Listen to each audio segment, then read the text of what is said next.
Right now, as you watch this video, you're standing above a world you've probably never thought about. Not pipes, not subway tunnels, not buried cables. I'm talking about an entire hidden world. One that's alive, a world that communicates, a world that moves, a world that's been here for millions of years, completely invisible to almost everyone. In fact, some of the greatest discoveries in history weren't found by looking at the stars. They were found by looking down, beneath forests, beneath cities, even beneath your own home. There are secrets that sound like science fiction, ancient civilizations, underground rivers, and living networks so intelligent that scientists are still trying to understand how they work. By the end of this video, you'll never look at the ground the same way again, because beneath every step you take,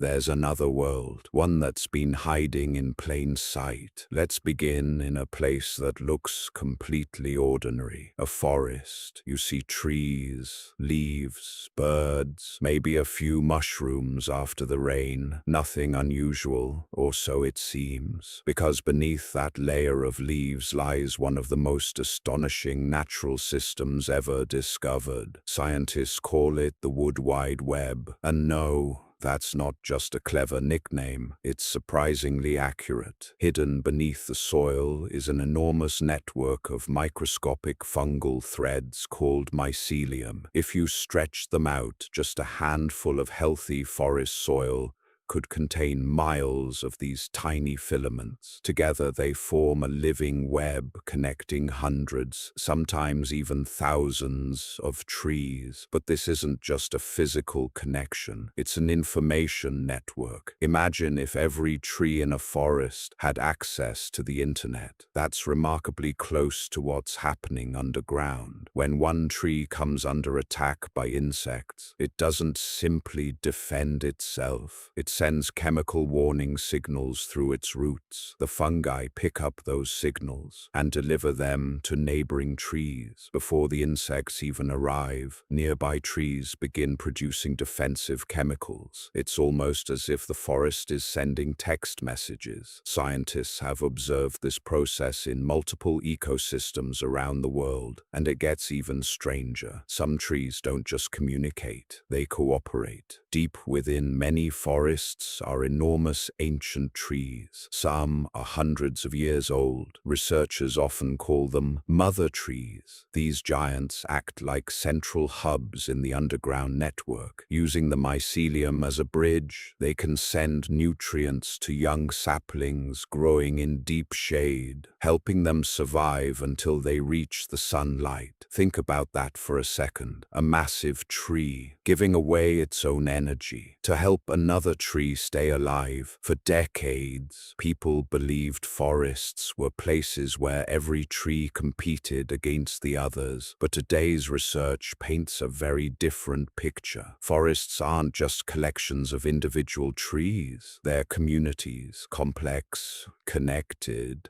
and surprisingly cooperative. Of course, the fungi aren't doing this out of kindness. This relationship benefits both sides. The trees produce sugars through photosynthesis. The fungi absorb minerals and water from the soil. Then they trade sugar for nutrients. It's one of the oldest partnerships on Earth, a biological exchange that's existed for hundreds of millions of years, long before humans ever walked these forests. The more scientists discover, the more forests begin to resemble giant living organisms rather than groups of separate plants. And here's the part that might surprise you the most. You're walking over this incredible network almost every single day, without ever knowing it's there. But forests aren't the only places hiding secrets underground, because when cities grow, they don't always erase nature. Sometimes they simply bury it. Imagine standing in the middle of Manhattan, yellow taxis rushing past, towering skyscrapers, millions of people moving in every direction. It feels like one of the most artificial places on Earth. Solid concrete,